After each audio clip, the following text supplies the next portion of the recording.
Okay, we are live. It is now our second. I would live like stream. to start by saying I am wearing pants. Well, I'm wearing shorts, but it doesn't look like I am. But I just wanted to clear that up before we got started. Okay, go on. We could have handled that prior to recording. We could have assumed the camera or something. It could have gone from the waist up. That's fine. All right. So we're here to talk about the third episode of Skeleton Crew. I keep wanting to say the second because the first two is really just one. Mm-hmm. It was 40 minutes and 20 minutes. We know what happened. So the third episode is called Very Interesting as an Astrogation Problem, which I thought was funny. I think astrogation problem is kind of funny. It's just not something you hear. I guess so. It's what the owl cat thing says about their home planet. Is that a real thing? Astrogation problem? Yeah. Well, I think astrogation is a real word. What does it mean? But it's like navigation, but in space. Oh. Astro. Okay. I assume it's a real word. I've never actually heard it before, so I can't stand on that. All right. I had a chance to rewatch the episode, unfortunately. I did not. You didn't have time, but you did. What were your overall impression when we did watch it as it aired? I'm still liking it. I don't know. You know, I'm still liking it. There's nothing that's really standing out to me about it yet. I mean, other than Or you just mean bad? No. Oh, well, okay. Yes, I meant bad. Like you have no problems with it so far? No, I don't have any problems with it so far. I would say it kind of feels like they're moving a little bit fast, though. I like that because there's always the online complaints in the streaming shows like, oh, this episode was filler, even if it's like building to the next thing, because it can't just all be run at full speed. So I think the faster it moves, the less of those kind of complaints there's going to be. Yeah. I also like it because it means, you know, if they have 8 episodes and it feels like 3 in that they're sprinting to the finish, they have a lot of story to tell in that time, which I find exciting. Mm-hmm. Do you think it's moving too fast where they're glossing over things, or do you think it's... Well, far be it from me to tell you what's going on with Star Wars lore and stories. I don't know if they're glossing over anything. A lot of this is new. Yeah, I mean, it doesn't seem like they're just rushing through things. It just seems like kind of like, I guess, the things that we thought maybe were going to take a little bit longer to unfold were sort of like happening quickly. Happening right now. Like the kids finding Jude Law's character. And then like him just being like, oh, this is what I am now, right? Like he kind of, you know. Part of the team now, yeah. Yeah, that kind of assembled quickly. What I like about that, and I've seen other streaming shows doing it too, not just in Star Wars, we have all seen, and even if you say the show is for kids, it's for 12-year-olds coming to Star Wars, that's great. But even kids at 12 now are savvy as to storytelling and that kind of stuff. You know, they might not know the terms of the 3-act structure and the hero's journey and the inciting incident, those things.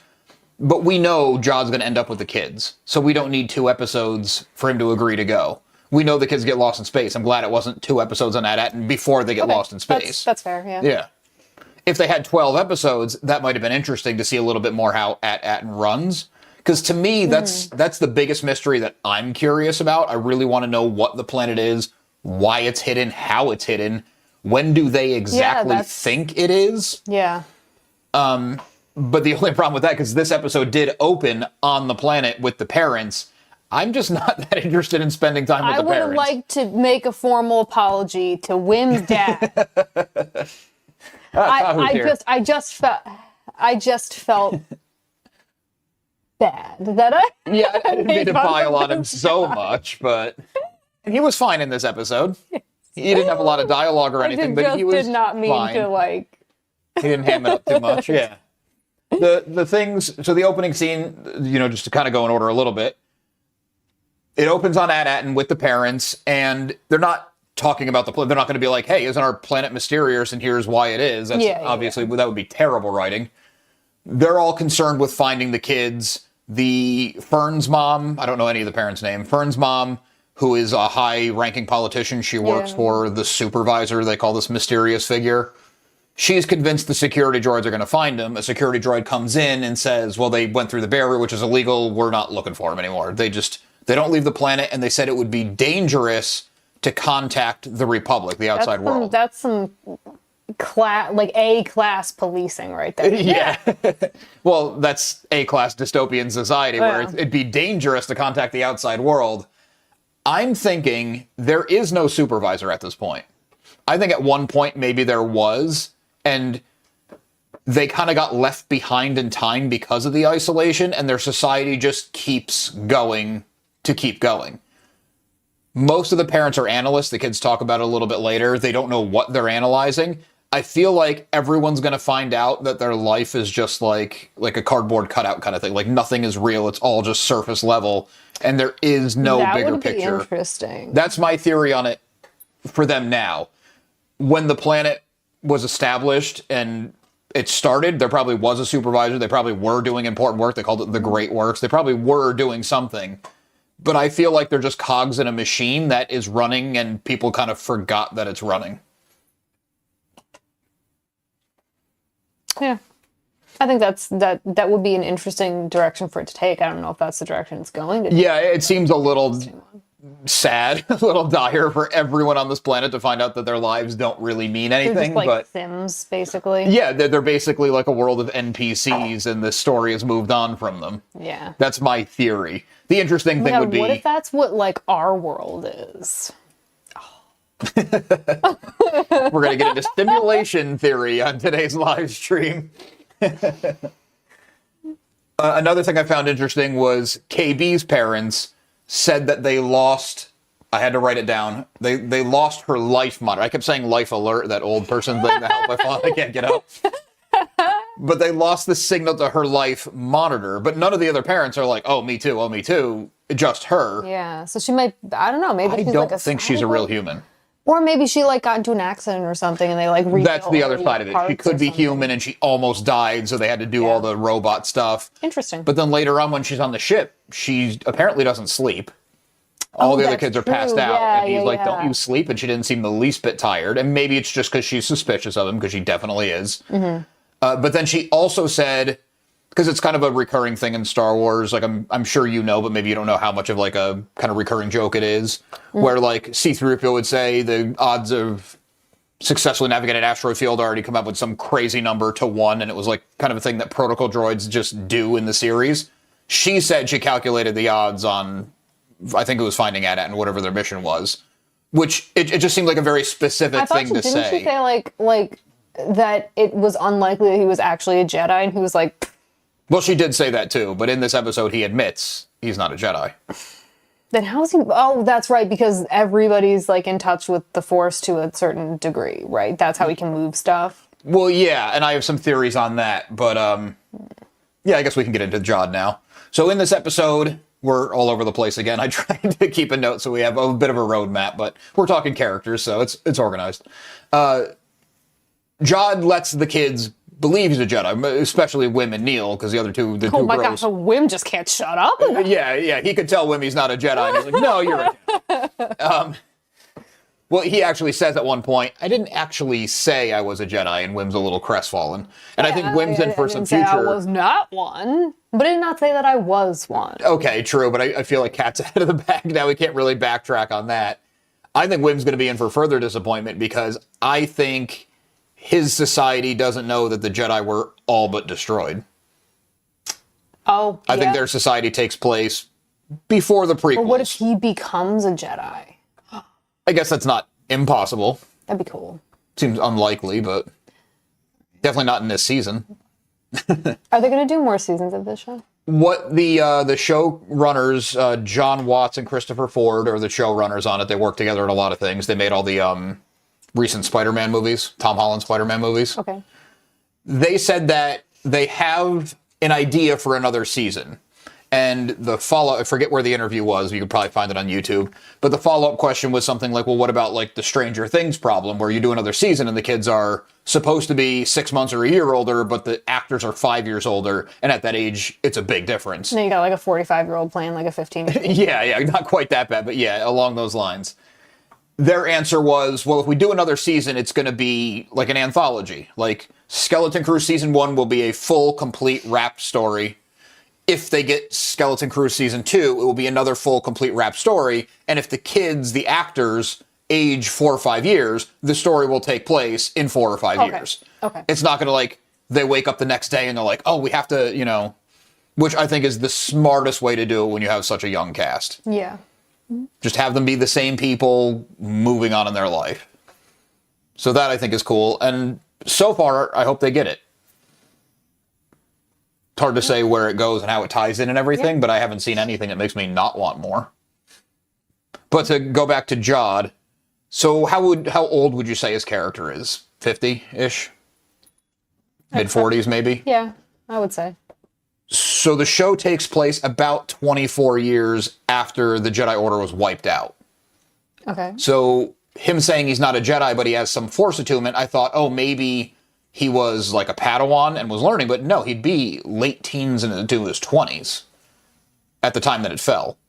For him to be 45 now, 24 years So what does later. that mean? That he probably would have already been like past, that he would have like graduated into like... Yeah, I think they go from the younglings and it's called the creche where the Jedi train when they're all just like kids training together, and then they go off with a master where it's the master Padawan like Qui-Gon and Obi-Wan. So like it just doesn't seem to fit for you logically that he would... The timeline to me doesn't add up, where he would have to have been way behind, or he's much younger than he seems, but we all kind of know about how old Jude Law is, so it seems like that would be a bit of a stretch. I mean, what if he's supposed to be like 35? Does that fit? 35 would fit better, yeah, because he could have been at the Jedi Temple, Order 66 happens, he gets out, and he's like, well, I know a bit from when I was a kid, but I'm obviously not going to flaunt it because the Jedi were exterminated. Okay, so we would just have to sort of obviously see how that plays out. But... Yeah, I hope they don't go that way, because it seems like every Star Wars project, there's more survivors of this extermination event, and it's not quite an extermination event if they only got like a quarter of them. Not that I want to see all the Jedi dead, but it seems like it takes away the importance of what happened every time they add more survivors and more survivors. The other aspect could be maybe he linked up with a Jedi who was fleeing Order 66 and started a new life as a pirate, or maybe he wasn't always a pirate.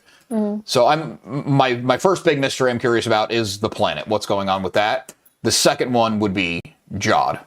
Who he is, where he came from. I don't think we even know his real name yet. Jump down to my notes here. Because he's saying to the kids his name is Jod Nanawood, which is a strange name.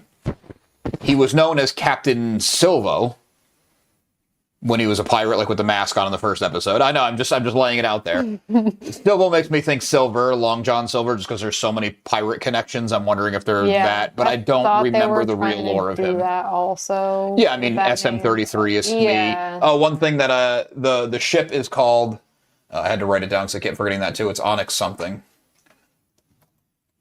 Oops. The Onyx Cinder, which I'm like, that has to be just like a parody of Black Pearl from Pirates of the Caribbean. Well, yeah, Onyx, I mean, right. Black Cinder Pearl, like it's...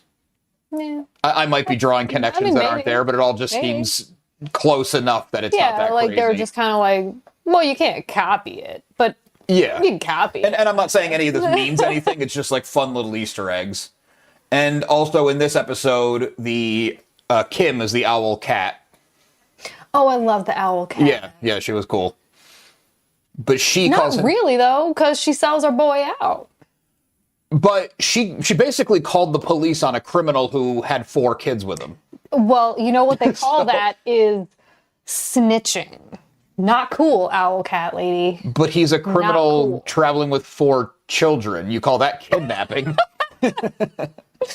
Yeah, okay, but we know he's not, like, harming the children. He's helping get them But we also don't know his past, because she called the police when he landed, before he even showed up with the kids. I think she saw him on his monitor. Yeah. But that was interesting. But she calls him Crimson Jack.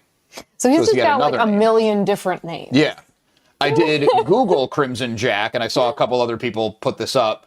Crimson Jack is a character in Star Wars. He was in some of the comics from like the 1970s when there were just like wild, crazy things were happening. It sounds like an indie band name. Crimson Jack. Yeah. Yeah, it does. But then he was also mentioned more recently, I'm pretty sure, in a canon comic. Okay, so... Doesn't look at all like Johnny. He's not that guy. He's just taking the name.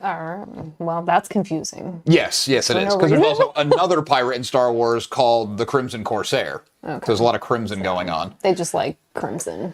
I think, again, those things don't really mean anything. I think the only thing to take away from it is Jod or Silvo or Crimson Jack is none of those people. I don't think we have heard his real name yet.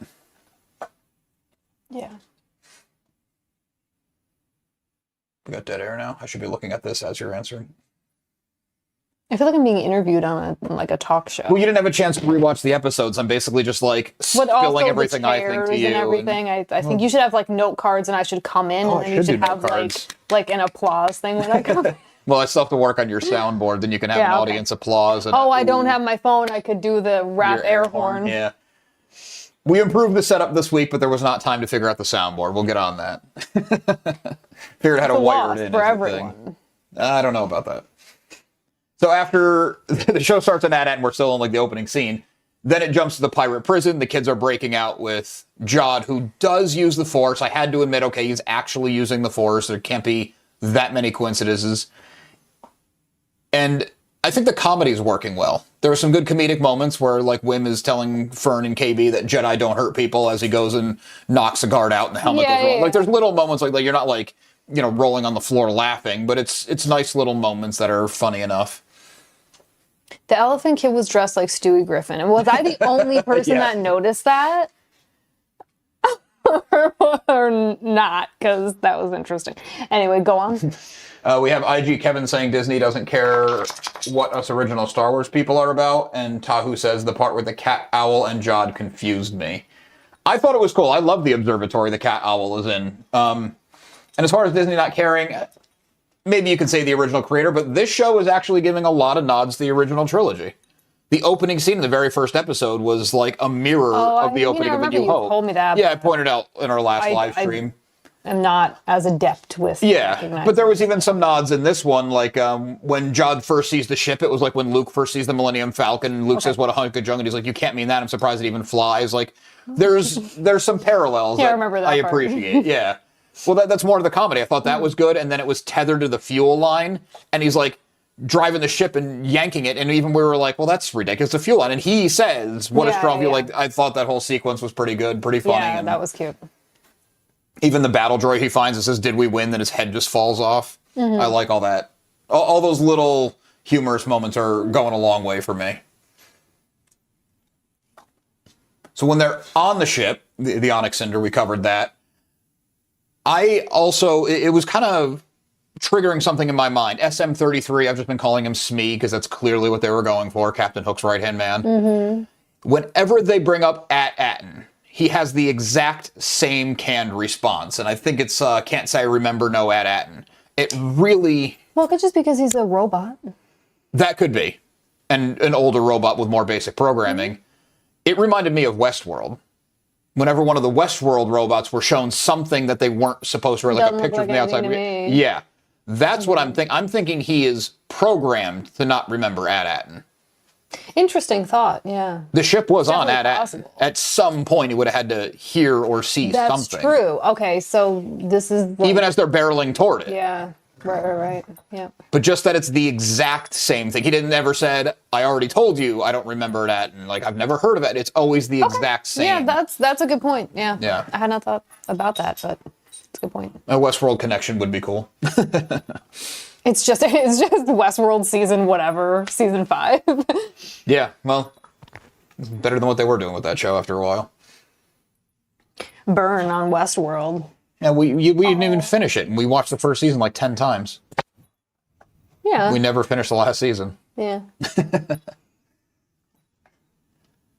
The Moon Observatory, the scene Tahu was saying that it really confused him. When he first said, "I have a friend," I forget exactly what the setup was, but he had a friend who knew a lot in the pirate world and this and that.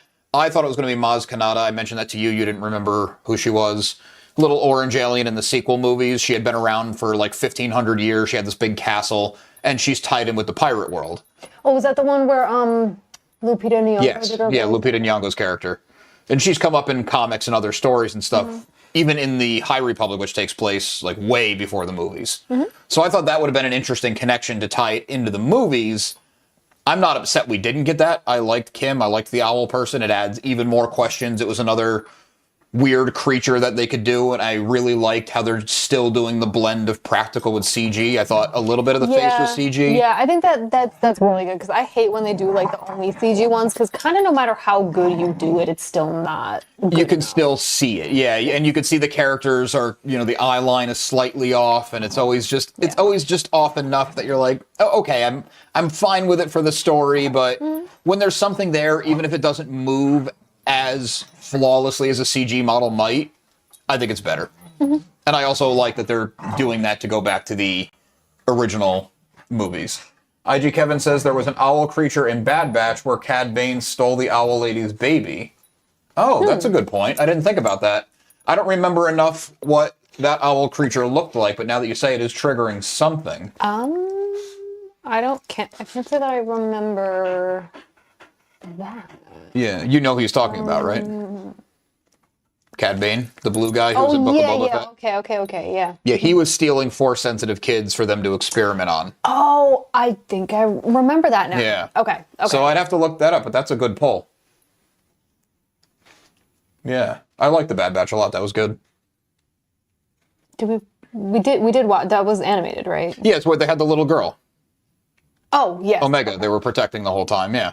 I'm not good with like the names of these things. I know you also just like watch them once as they come out, and then you're not like me. You move on with your life. I just stay in it.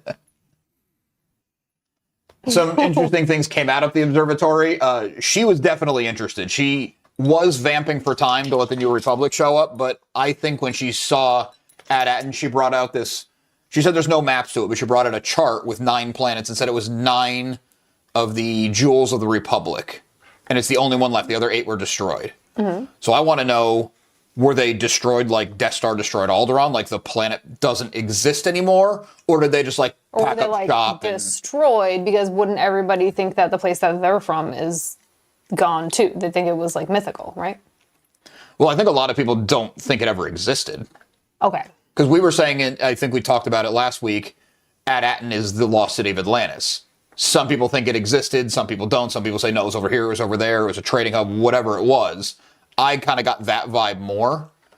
But I want to know what destroyed means. Are they going to be able to go to these 8 places and it's just like a bombed out world and like the suburbs look identical, but they're abandoned now and falling apart? Or are they just like gone? Interesting. That's one thing I'm interested in. Another thing is Naboo, the planet that Padme was from, Natalie Portman's character. Okay. That was at one point referred to as the Jewel of the Galaxy. Maybe that's just a total coincidence, because Naboo obviously isn't one of them. It still exists. Yeah. But I thought that was an interesting tie-in too, if it was a tie-in. And they also mentioned the Great Works. They mentioned 2 things to Kim, so I got to check my notes. They mentioned the Great Works, the barrier, and they said it was made out of nebula gases. And she said that could be how she's hiding it. Or that could be how they're hiding the planet. Sorry, I said she when I was looking at Kim. Okay. So the Great Works is still something I'm curious about, because in the High Republic, which is... I think you probably have it right with that. It was something important, and then they're just kind of like still doing it. Like once the new government, the New Republic finds out that they still exist, they'd be like, oh, that's still a thing? That's how I think it's going to be. It was like some secret project from the Republic before Palpatine took over. Because I'm pretty sure John Watts, one of the showrunners, said that it's not the old Republic like thousands of years ago, but it's like right before the prequels. So even 100 years, 200 maybe tops. Something that's my guess. Something in that realm, not thousands. But that's what I think it is. And it kind of reminds me of well, you didn't watch Lost, so I guess it's the comparison. It's kind of irrelevant. IG Kevin says he watched Reactors, so he gets a lot of the details. And Tahu says, I think just people reacting to episodes like we're kind of breaking this down, even though we're completely scatterbrained about it. Oh. But if we bring up these details, maybe it's something someone who watched the episode didn't catch. Oh, I didn't catch that line about that, and then they go in and it sticks better. And Tahu was saying, someone originally from New Zealand, Omega's Bad Batch faint New Zealand accent kind of annoyed me. I thought the actress who did it was from New Zealand, but I'm obviously not going to disagree with you on that. Our Americanness showing through. Yeah, exactly. It seems like everyone else can do an American accent. It's just Americans can't do foreign accents. Yeah. That might be all of my notes, unfortunately. Oh, something else. As they were fleeing the observatory when the New Republic got there, she was telling the kids, Jod, Crimson Jack, whatever, is not who he says he is. He's a bad guy. Don't trust him. Jod's referring to as the X-Wings because the kids have never seen X-Wings. They don't know that it's the hero ship. They don't know that it's a good ship. He says that it's her thugs, and they, at least the boys, believe him enough that they go, and the girls obviously believe him enough that they go, and when Kim talks to KB, she says, you can't trust him, and he says, well, he's gotten us this far. Which I kind of found interesting, because I don't think he did a whole lot for them. Yeah, I was just about to say, he didn't really do much. I mean, he got them out of prisons, though. He did get them out. Oh, so I guess he did do, yeah, because then he also got SM-33 back. So I was going to say, if they just had the droid on the ship, he could have just plotted another hyperspace jump. He knew how to control the ship. But he did get him out of the cell. He did get SM-33 back. So I also do like that. I do like it when it's the kids doing kid stuff. But if the kids were doing all this completely on their own, even in a Star Wars show, I feel like it'd be kind of like, okay, come on. Like, these kids have never done anything, and now they're... So I do like that there's some reason for why they're pulling things off, but they still get to participate in their own adventure. Mm-hmm. I thought it was funny when Neil got to pilot the ship, and then he put the kids in the gunner turrets, which was just crazy. I think you mentioned, like, you thought that it was weird that he seemed to know the layout of the ship exactly. Yeah, that was something we did talk about a little bit as we watched the show. Jod's running around the ship, and he, obviously the cockpit, I mean, it's probably like getting into a car, or like, you know, you get into a semi, it's like, well, it's a little different, but you kind of figure it out. So maybe that explains itself, like there's the hyperdrive computer, put KB there. That's kind of like what I thought. Here's where you pilot. Yeah, you were saying maybe it's just a common model ship. Yeah. Which... It's like being in like a Toyota Camry. Yeah, it could make sense. You get into it, and they're all 95% the same. I'm just looking for conspiracy and clues in every last thing in the show. I thought maybe the ship isn't as old as it seems. I don't know how to explain the fact that there was skeletons on board already. Well, I mean... How long would that take? Not something you want to Google, necessarily. No, like how long for a body to decay?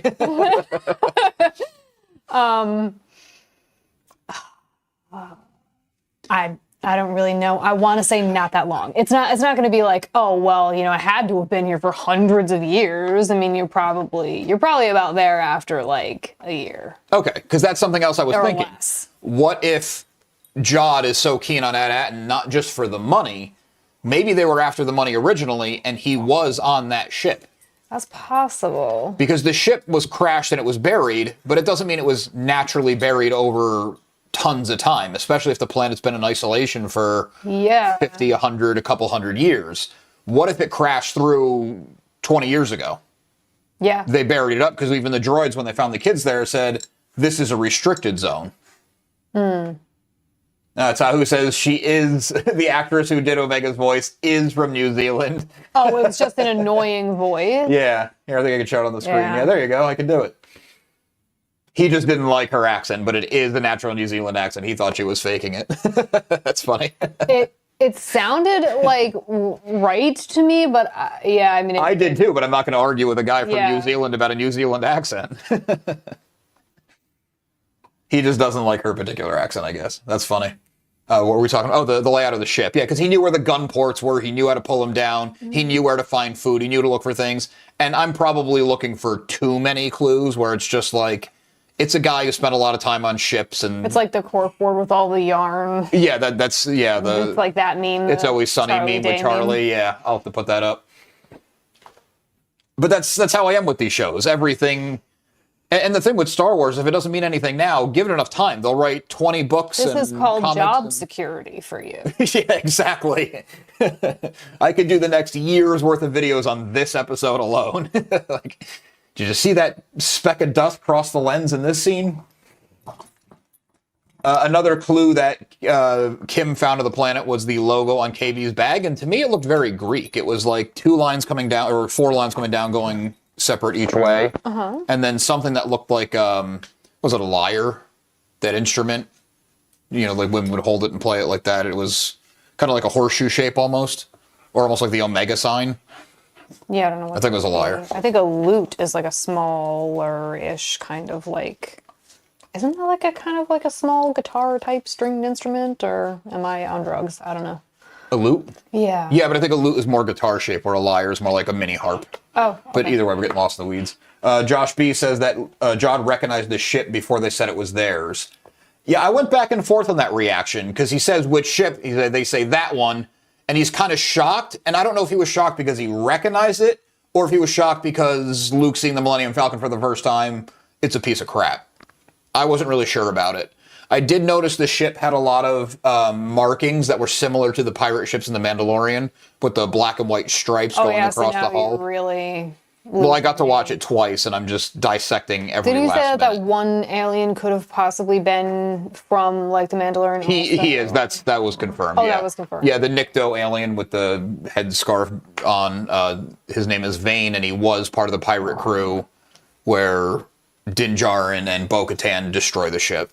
Okay. The cool guy with, like, the seaweed guy with the beard. Oh, so we know how his story ends. Well, not Vane. He went on to found a new pirate crew. Oh, okay. This takes place after that. Oh, it does. Skeleton Crew takes place after Mandalorian, Ahsoka, and Book of Boba Fett. Okay, I was just thinking in my head, it takes place after the prequels, but before anything. Yeah, after the prequels, after the original movies, yeah. But it's like right around the same time. It's not after by like a decade. Okay. It's like Mandalorian could show up. Oh, okay. You probably have told me all of this, and I just... Yeah, it's fun. There's a lot to remember. Part of the reason why I started this channel is because she probably I figured she would be tired of me telling her all about Star Wars all day, and she's like, great. So now I get to put it out on the internet for everybody else. All right, we'll give the dog a minute. I know, Keela. You're making noise. Oh, yeah. Okay. Is that... Okay. I think she's done. IG Kevin says... That creature that Jod talked to his crewmate, Jod told him about that score at Atten. So I think he's trying to score there. Okay. Creature that Jod talked to his crewmate, Jod told him. Oh, when he was escaping with SM-33. I forget the name of that species. Oh, yeah, got the eye stalks. Yeah, I kind of forgot he talked to a guy there. Yeah, that guy was kind of blackmailing him without blackmailing him. Mm-hmm. Avi Aki, greetings from Dallas, Texas. I am new to your channel. Avi, welcome. Thanks for watching. We're still a little rough on the live streams, but we're having a good time, so thanks for coming in. IG Kevin, I think you're right. Overall, I think Jod's arc is going to be he's on the run himself. He's scared of something, his past. He's got a bad past. He never really got to be a kid, so he's kind of like getting a second shot with these kids in like a Peter Pan kind of way. Maybe a reverse Peter Pan kind of way, because Peter Pan doesn't grow up. Yeah. He's looking back on it. Sorry, the dogs are making demon sounds. Yeah, we need a like pet cam. Demons. He's going to be selfish to get the money on Atten, go for it, and along the way, he's going to... He's going to love learn the kids. He's going to learn. Not in a creepy way, but just going to get along with the kids. I feel like you have to say that now. You can't say this man who doesn't know these kids is going to love the kids. You have to qualify that it's not going to be weird. But I think in the end, he's still going to get paid because he's going to be like, like the lovable scoundrel like Lando Calrissian, where like, yeah, I'll do the right thing, but I'm also going to, get my cut. Okay, yeah. That's your projection. That's your... If you had a crystal ball. Yeah, that was my thought before I even saw the first episode, is just from watching so many shows and movies and just consuming so many stories. Yeah. Tahoe says that his other half also isn't into Star Wars, and that's why he buys their kids heaps of Star Wars toys. I wouldn't say I guess likes it as we watch it. She's just not obsessed with it. Well, I like Mandalorian. You like the original movies? Okay, yeah. I'm learning new things. Well, I mean... Yeah, they're okay. They're definitely like a product of their time for sure. Mm-hmm. And I don't have that nostalgia factor with it. Right, you don't have a 30-year history. Right, because like if you were to see those for the first time now, maybe you would feel a little bit different about it. Rough. Stop. Sorry, they get antsy when we stop. Stop.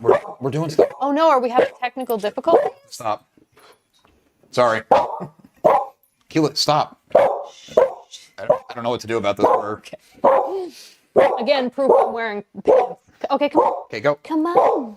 All right, I guess I'm on my own for a minute.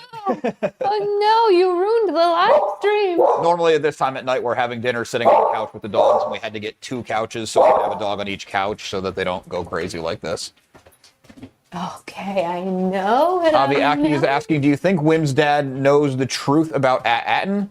I actually don't. I don't think any of the parents that we've met so far know the truth about Atten, including Fern's mom, who works for the government. I don't know if you were here in the beginning, Avi, but I don't think that there is a supervisor.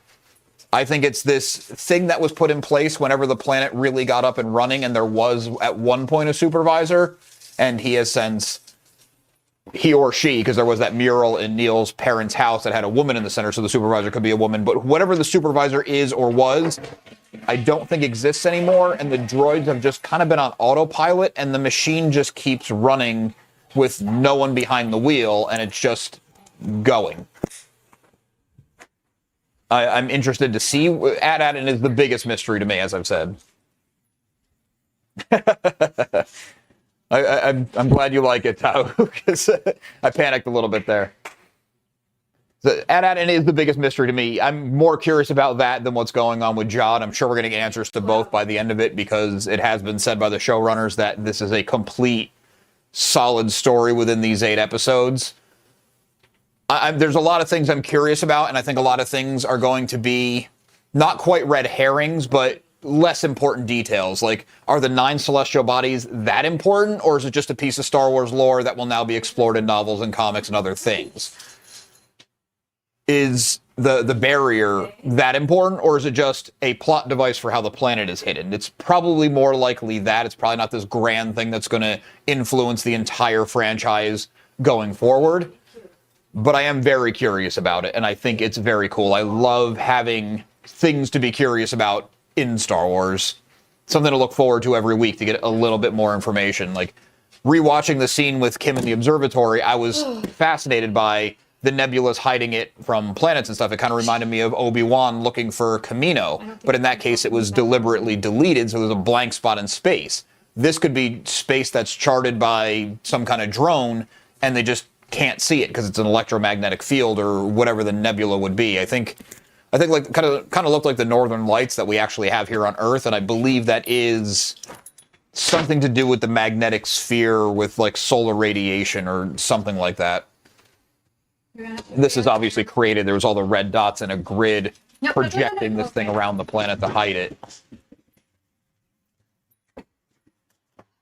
We're gonna have to be.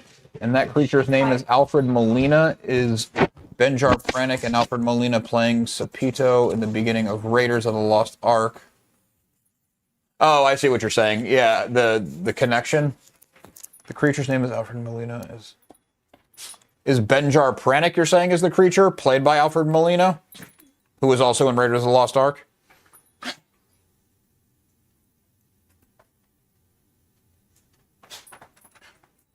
Tahu is asking if anyone has brought up the fact that the planet name Atten kind of uses the words like AT-AT. I did think that was funny since I just put out that video on the Imperial Walkers with the AT-AT as the center. I always think Atten Atlantis, just to draw a real world or real mythology parallel. They got past me. I also think this microphone. Oh, they could probably hear everything you're doing. Probably should have taken that off before they ran upstairs. Okay, you guys got to stop. No, get upstairs. I'm trying to get them right upstairs. Yeah, we're trying to get the dogs upstairs. Sorry. More technical difficulties. I'll have to make like a technical difficulty drop. It'll really just be about corralling pets.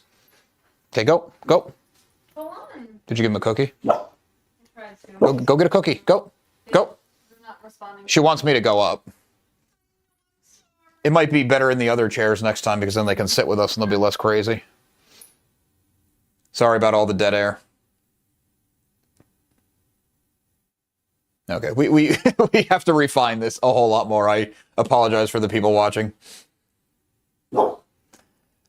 I meant to do a little bit of reading on Atlantis, because if that is the mythology they're going for, I think it'd be more interesting. From what I know about Atlantis, it was around the time when, like, Greece was the ultimate civilization on the planet. I believe Socrates wrote about it, but I think Socrates wrote about it where it was a thing way before his time even, because he was a historian. I believe Atlantis was supposed to be like a major trading hub, so a lot of traffic would have been passing through, and I think some archaeologists think they found it, but not where Socrates said it would be so much, but a lot of the descriptors were the same.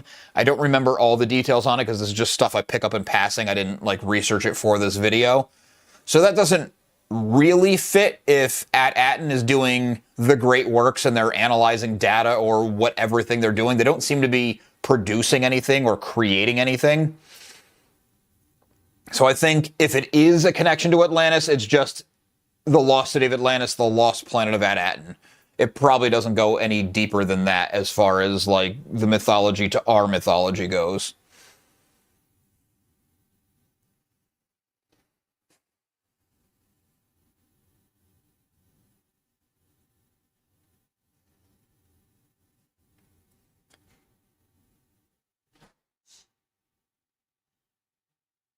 IG Kevin says they say at in Empire, not AT-AT. Ha, but to each their own. I think it's funny how it's said in different ways. Yeah, I don't know why, but at always sounded stupid to me, so I say AT-AT because it is the initials. It's all-terrain armored transport, but it's not wrong, especially if they said it in the movie. Say not. How's that? What do you know of Atlantis? Oh. We can't have any more dead air. I ran out of things to vamp about. Okay. You might need to end it then. Well, I was just trying to buy time while you were going with the dogs. We have more people joining, so people are talking. I was just talking about Atlantis, because I think At-Aten is Atlantis, but I think it only goes as far as the lost city of Atlantis, the lost planet of At-Aten, because I think Atlantis was like a major trade, if it was real, was a major trading hub where all these civilizations came together and it kind of connected the ancient world. At-Aten obviously isn't that, because nobody knows it's even real. I just couldn't remember where Atlantis was said to be, and now archaeologists are saying they think they found it, but it's somewhere else. But I guess that's all kind of irrelevant because no one's thinking, oh, At-Aten, that's over in this sector. But they're like, no, it's over here because no one knows that it's a thing. Say that again? I was just talking about Atlantis. Yeah, well, I mean, okay. Well, I think that's what they were going for with At-Aten. Definitely. Yeah. That's all I was saying. As far as the 9 Jewels of the Republic or something like that, I wonder if it was 9 pillars, like At-Aten is analyzing whatever they're analyzing. Maybe one was making food, one was making medicine, one was making, and they had these 9 key things that they kept hidden away because it was kind of the engine behind the Republic. And I don't know if Palpatine would have been the one to have them all destroyed. It kind of seems like he could have used that, or if they just fell away in time. Natural disasters, like it's very intriguing. Mm-hmm. Tahu's asking, were we expecting particular pilots when the X-Wings turned up? I absolutely was. I was expecting it to be, and I keep forgetting the actor and the character's name, the older Asian guy who was on Kim's Convenience, and then he was in The Mandalorian, and he kind of became the glue tying Mandalorian to the Republic. He kind of sets him up at the end of the series, or the end of the 3 seasons. He finds him on the ice planet. You know who I'm talking about. Do you remember the guy's name? No. You're better with names. But yeah, that's who I expected it to be, just to show, even if that's the only connection aside from the Nikto pirate, just to show that, like, oh yes, it is all connected, because here's this guy now honoring the Republic or serving the Republic. I'm wondering if that was a cameo. I didn't recognize the guy, but I'm wondering if he was one of the writers or directors. He wasn't one of the showrunners.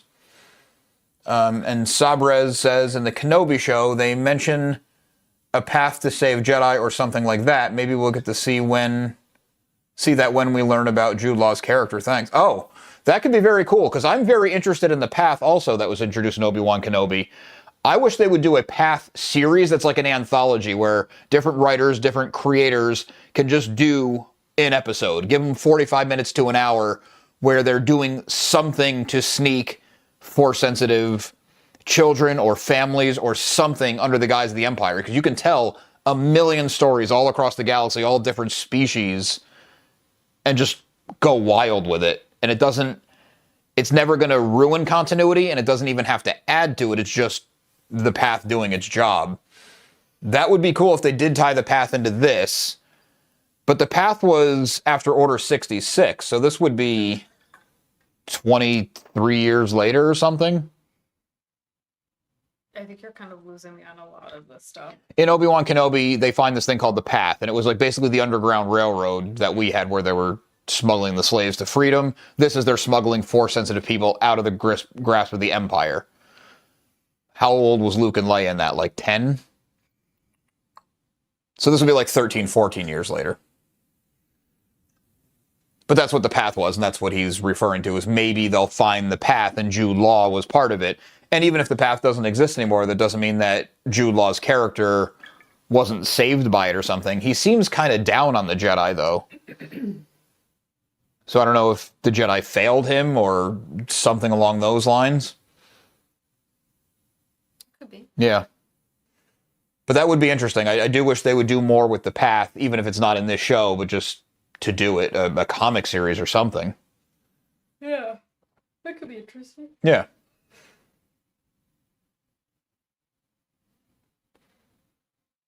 Oh, the other question that this episode brings up is the owl is looking for the planet. Kim is looking for the planet. She's analyzing all this stuff. It seems like she's on the verge of finding it. And then she has to say, oh no, it's going to take all night. And then Jude Law's like, well, I think you're trying to buy time. And she absolutely was. And she had that yellow card she was making. They put it in blank and it came out with a bunch of holes. It's coordinates. It's a data disk of some sort. KB gets it, puts it in the computer, and they jump somewhere.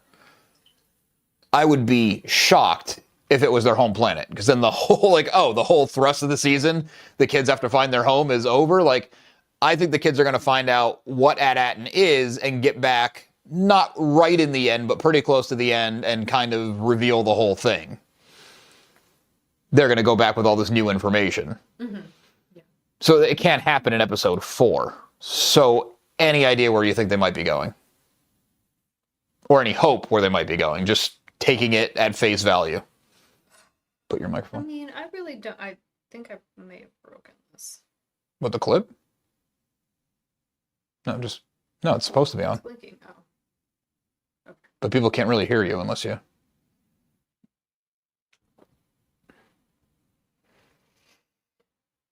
What was the question? Where do you think or hope the kids are going next? In episode 4, where do they end up? That's the next episode that we're going to see. Yeah. Because they got some kind of data from Kim. KB put it in the computer and they jumped to hyperspace. I don't know. I mean, I really have no idea. Okay. I guess I don't know. Well, yeah, I mean, it's fair because they didn't give any clue. They didn't say, like, a thing that only, like, deep lore knows. I'm just speculating.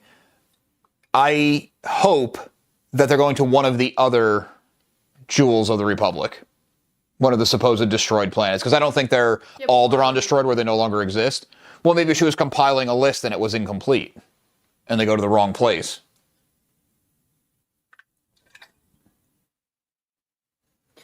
That's possible. That's what I'm hoping, because I want more information on that. So if they go to one, there'd be more information. How many episodes is it supposed to be? 8. So next week is halfway there. They'll probably end up doing another 2-parter because an episode would be coming out on Christmas Eve and then New Year's Eve. Oh, right. So that they might just come out anyway, but they also might hold them or put 2 out next week and then 2 out after the holidays. Yeah. Well, whatever they're going to do, they don't really have like a ton of time to tie it up. No, they don't. And that is one unfortunate thing in the age of streaming and the Star Wars shows especially. It really seems like they could all be a movie. Mm-hmm. and maybe some of them would be better as a movie and just cut all the fat and just get down to it. I thought like The Mandalorian, especially the first season, worked perfectly as a series where you kind of had adventure of a week and it was adding on where the episodes had very definitive endings and arcs of their own while it added to the bigger picture. Where as much as I'm enjoying the series because it's just pure fun, it does kind of seem like, yeah, it's an okay point to cut it, where it wasn't like written as, here's the 3-act structure, here's the arc of this episode, and here's how it continues into the next one. Especially the first 2. That was one episode. Yeah. Now the first 3 out, again, as I'm enjoying them, it seems like if it was the first hour of a movie, you'd be like, oh, this is exciting. Where are we going next? We're getting to the climax here. Yeah. Woodsy is saying he feels like the Jedi went to recruit Jod as a child and decided not to take him because he wasn't strong enough in the Force. Which very well could be, and maybe they took a brother or something, or a sister, and he was just really jealous, and he did a lot of hard work to get the little bit of ability he knows. That would be cool, and the age would work. You know, if he's 45, that could work. Good for him, he was spared from Order 66 altogether. But that could explain why he was not thrilled with them. So Woodsy, you're probably onto something there. I do like that theory. I guess the only part I don't like about it is it seems like there's more and more stuff coming out now, or maybe I'm just seeing it more now, where people are saying the Jedi Order, like Yoda wasn't a great master because he didn't see all this stuff coming and they were not taking some kids and this and that. I look at it as like, yes, the Order itself lost its way, but it was not due to like corruption. They weren't like taking payoffs and like just totally hollow people. I just lost my train of thought. I'm trying to read the comments at the same time. So my only thing there would be more negativity toward the Jedi Order at that time, but I also do like it as a character arc because fans who have seen all the movies, even watch the shows and stuff, but even just seeing the movies, you know the Jedi are the good guys. They make mistakes, whatever, but ultimately they're the good guys, so that would be an interesting thing to see this one guy who felt betrayed or let down by them. Yeah. Tahu's asking if we've seen many scrolls in Star Wars like the one that Kim rolled out with the 9 planets on it. I don't think so. There's not a lot of paper documentation in Star Wars. You would, again, know better than me. Yeah, but I don't think so. I think there's been some in stories, especially when you talk about the Old Republic, because it was thousands of years ago. But I think it's mostly finding old holodisks and stuff, because it seems like the technology of the Star Wars universe has not evolved a ton. You know, assuming we don't blow ourselves up, our computers in 5,000 years from now are not going to resemble this thing at all. So the fact that it's on scrolls is very interesting. I wonder now if that was kept, what would the term be? Physical, I guess, not digital. I was going to say binary, but that doesn't make any sense. I wonder if it was... What do you mean? Well, I'm just thinking, I wonder if they had the technology to put it on a hollow disk or a hologram or whatever technology they would use, but they purposely kept it on paper to stop it from spreading. Like you can put it on a disk, you put it on a computer, it uploads to the whole galaxy, like where they're like, no one can know, we're only going to make one copy of this and you have to keep it. Or if it is that ancient of a thing where it is thousands and thousands of years old. Like, don't you think that maybe they were doing that on purpose to sort of like make it be like, yeah, this is old? Because yeah. So that again raises the question of how do the kids think the galaxy is at this point? Because they do mention Coruscant and Alderaan, but I'm pretty sure Coruscant's been the capital of the galaxy for like 20,000 years or something. 25,000, something crazy like that. You're dealing in really long timelines. Yeah.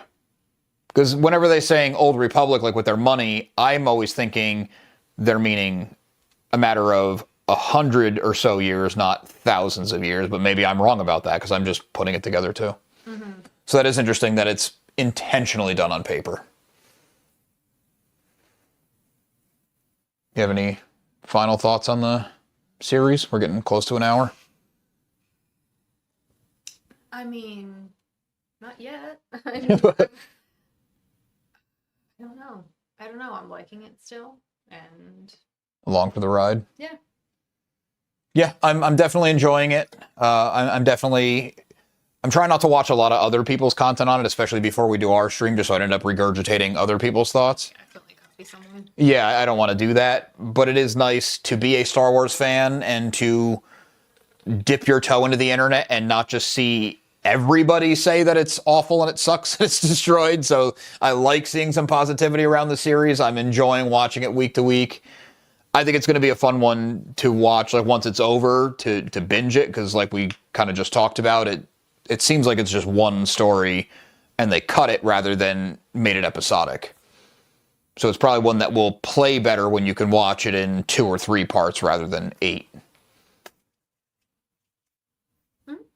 I hope the episodes get a little bit longer, because I liked in The Mandalorian where the episode was just as long as it needed to be, but you also felt like you got a full, complete story, where this episode I do think was kind of a complete story, but it's more like we're changing location now, time for a new episode. So, I mean, I'm not against it. I don't hate it. I understand why they're doing it week to week. IG Kevin is saying, I think the show will get dark. It typically does. We love our Star Wars. I definitely agree with you, IG Kevin. I'm all in on Star Wars. I don't love every last decision they've ever made, but I love it. Obviously, I'm spending time doing this channel. We're doing the live streams and stuff, talking about it. I'm all in. Whatever they want to try, I'm going to give it a shot. I love that this is something fresh. I love that it's fun. And I do agree with you. I think it is going to get dark. And now that you say it typically does, all the series really have.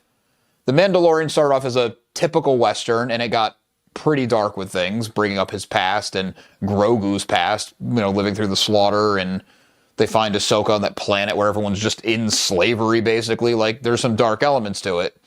Oh, yeah. Book of Boba Fett, I think, actually went the other way, where it started pretty dark with him almost dead, and then kind of finds redemption. It ends with this cool big battle scene where the heroes win. But the cartoon shows especially, they start season 1 really kiddie, really campy. Like season 1 of the Clone Wars, whenever I rewatch it, it's still a hard sell, even though I know it kind of finds a tone that I like a little bit better, but I wasn't the target audience for this first season of that cartoon show. But it gets pretty dark. There's a whole story arc with like the Jedi who wants to be on the winning side of the war, so he's having the clones kill each other. Like, it gets dark. The Bad Batch had some dark moments. They killed off one of the main characters. What? Tech. Okay, I'm not remembering this. Yeah. So you're right, that the shows start very light, very kiddie, and they go into dark moments. And it's dark relative for Star Wars. It doesn't get to like hard R rating and like give kids traumatic nightmares, but yeah, it's definitely going to have some dark moments. Yeah. All right, well, everyone, thanks for joining again. We're trying to get a little bit better at this every week. Hopefully the setup's better, the quality's a little bit better. Trying not to say so much. I got to get better at balancing talking to the camera, notes. I feel like I didn't even look at the camera, so I'm just kind of over on the side. But we do appreciate everyone coming. It's a lot of fun to do. I love just talking Star Wars for an hour. I appreciate everyone's questions and comments so that we can keep the conversation going. It's cool. I'm still new on this thing. Learning YouTube is a ridiculous learning curve. So it's been fun to be able to interact with people on Star Wars and build this like little community we have going.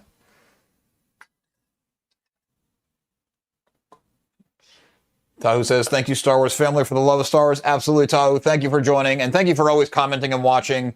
You might be my most active follower, which is super cool. I really appreciate it. But as I said, I appreciate everyone coming in. It's been a ton of fun. We will be back next week at the same time to talk about episode 4. And I might, because it's going to be... Is that the last one before? No, there's one more before Christmas. Right? Or is this the last Saturday before Christmas? I don't think so. I don't think so. Yeah, it's the last Saturday before Christmas next week. Oh, The 21st. Next week. Yeah, next week. So we might find some holiday special clips for you to watch, which was actually Tahu's suggestion. It probably won't be a full watch along, but maybe find like 3 of the best, I guess would be the word, worst clips, and have you experience them on camera, because it's just another world of what is this. Awesome. Well, thanks again, everybody. Have a good night or good morning, Tahu, and we will see you next week.